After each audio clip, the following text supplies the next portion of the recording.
Right welcome back to Big TV digital exclusive. Hyderabad వారాసిగూడలో తల్లి మృతిపైన సంచలనమైన నిజాలు బయటపడుతున్నాయి. అసలు ఆ 9 రోజులు ఏం జరిగింది అని ఒక కోణంలో ఆలోచిస్తుంటే తల్లి చనిపోయిందన్న బాధలో ఇద్దరు కూతురు కూడా సూసైడ్ చేసుకుందామని ప్రయత్నించారు. అదే నేపథ్యంలో ఒక తల్లి చనిపోయింది అన్న బాధ ఇంకా ఆవేదన అంతా వ్యక్తం చేస్తూ ఒక సూసైడ్ లెటర్ కూడా రాశారు. ఆ సూసైడ్ లెటర్ ఇప్పుడు నెట్టింట వైరల్ అవుతోంది. తన తల్లిని తన మేనమామే చంపేశాడు అని కూడా చెప్పాడు. అయితే సంచలన ఆరోపణలు చేసి కూతురును తమ మేనమామ అంటే బిట్ల రమేష్ బ్యాంక్ ఉద్యోగ చేస్తాడని తనే చంపేశాడు అని కూడా లెటర్ లో క్లియర్ గా మెన్షన్ చేశారు. అతడికి చేతబడి మరియు క్షుద్ర పూజలు కూడా చేయడం వచ్చని ఆ లేఖలో మెన్షన్ చేశారు. మా నాన్నని కూడా బెదిరించారు.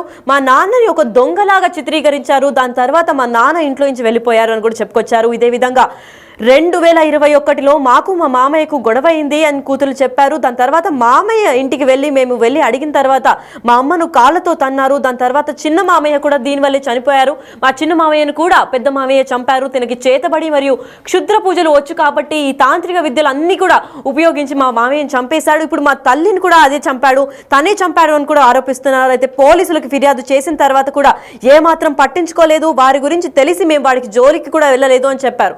అసలు ఆ లేఖలు ఏం రాశారు, దాని తర్వాత అసలు వాళ్ళు ఏం మాట్లాడారు అని కూడా చాలా చర్చానీయాంశంగా మారింది. అసలు ఆ కూతురు లేఖలో ఏం రాశారంటే, నా పేరు సి రవళిక, మా మమ్మీ పేరు సి లలిత, నా ఫాదర్ పేరు సిఎల్ రాజు, నాకు ఒక చెల్లి ఉంది సి యశ్విత. మేము వారాసిగూడలో రెంట్కుంటున్నాము. 3 ఏళ్ల నుంచి మేము మా ఫాదర్ కోసం గొడవ పడుతున్నాము. ఉస్మానియా యూనివర్సిటీలో మమ్మల్ని మా ఫాదర్ పోషిస్తూ ఉండేవారు జాబ్ చేసి. అయితే ఈ రెంట్ ఇంట్లో ఉండనివ్వట్లేదు. మా మమ్మీ వాళ్ళ అన్నయ్య బిట్ల రమేష్ ఒక గవర్నమెంట్ బ్యాంక్లో ఎంప్లాయీగా చేస్తున్నారు. గత 5 ఇయర్స్గా అంటే 2021లో మా మామకి మాకు గొడవైంది అని కూడా తెలిపారు. ఇదే విధంగా నా ఫాదర్ ఇంట్లో నుంచి వెళ్ళిపోవడానికి అసలైన కారణం కూడా మా మామయ్యే అని కూడా చెప్పుకొచ్చారు. నేను నా తల్లి ఇంటికి వెళ్ళి అడిగినందుకు చెల్లి అని కూడా చూడకుండా కాళ్ళతో తన్నేశాడు అని కూడా చెప్పి రాశారు. అయితే తన భార్య అంటే మామయ్య వాళ్ళ భార్య వరలక్ష్మి కూడా కొట్టారు. వాడికి ఈ రిలీజన్ లేదని లెటర్లో రాశాడు. అంబర్పేట్ పిఎస్లో కూడా పెళ్లి చేసింది నువ్వే అని కూడా చెప్పారు. అయితే అసలు ఆ కూతురు ఈ కేసు గురించి పోలీసు వాళ్ళు వచ్చి విచారణ కొనసాగిద్దామని చెప్పి పోలీస్ స్టేషన్కి తీసుకువెళ్తుండగా ప్రెస్తో మాట్లాడే ప్రయత్నం కూడా చేశారు. అసలు ప్రెస్సే దీని అంతటికి కారణం అని కూడా ఆరోపించారు. అసలు ఆ కూతురు ఏం మాట్లాడారు, ఆ సమయంలో ఏం జరిగిందో ఒకసారి చూద్దాం. మీరు ఇష్టం వచ్చినట్టు మీరు రాస్తున్నారండి. పొద్దునంతా మేము చూస్తూనే ఉన్నాము. పొద్దు నుంచి మీరు మీ వల్లనే అసలు జరిగింది. మమ్మల్ని బతకనివ్వండి. మీరే నెక్స్ట్ మీ మీదనే రాసి మీ మీడియా మీదనే రాసి అనుకుంటాం. ఇక నెక్స్ట్ మీ మీడియా మీదనే రాసి అనుకోవాల్సి అంతే. మీరు ఎక్కడ అనుమానం ఉందా? మిమ్మల్ని ఇంత ప్రెజర్ మీరే చేశారు. మీ మీద అనుమానం ఉంది.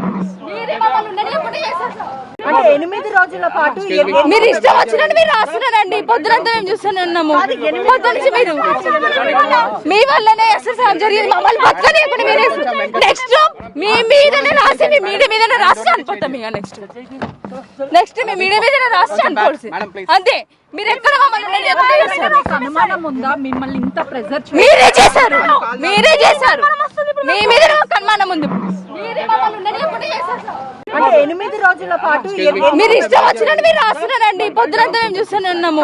పొద్దు నుంచి మీరు మీ వల్లనే అసలు జరిగింది. మమ్మల్ని బతకనివ్వండి. మీరే నెక్స్ట్ మీ మీదనే రాసి మీ మీడియా మీదనే రాసి అనుకుంటాం. ఇక నెక్స్ట్ మీ మీడియా మీదనే రాసి అనుకోవాల్సి అంతే.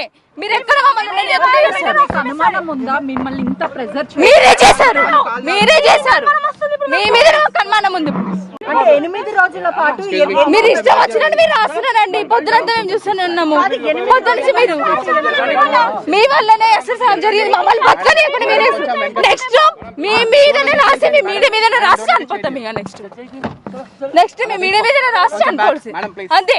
మీరు ఎక్కడ అనుమానం ఉందా? మిమ్మల్ని ఇంత ప్రెజర్ మీరే చేశారు. మీ మీద అనుమానం ఉంది. సో కూతురు సంచలనమైన లేఖ రాయడమే కాదు, ఇప్పుడు పోలీసులు అదుపులోకి తీసుకునే నేపథ్యంలో మీడియాతో మాట్లాడే ప్రయత్నం కూడా చేశారు. అయితే ఇదే నేపథ్యంలో ప్రెస్తో ఏం మాట్లాడారని కూడా మనం విన్నాము. మీరే చేశారు, మీ వల్లనే ఇదంతా జరిగింది, మీకు ఇష్టం వచ్చినట్టు రాసుకుంటారు అని ప్రెస్ని కూడా బ్లేమ్ చేస్తుంది ఆ కూతురు. దాని తర్వాత నెక్స్ట్ మీ పేరే అంటే మీడియా పేరే నేను లెటర్లో రాసి చనిపోతాను కూడా బెదిరింపు చర్యలు చేస్తుంది. అయితే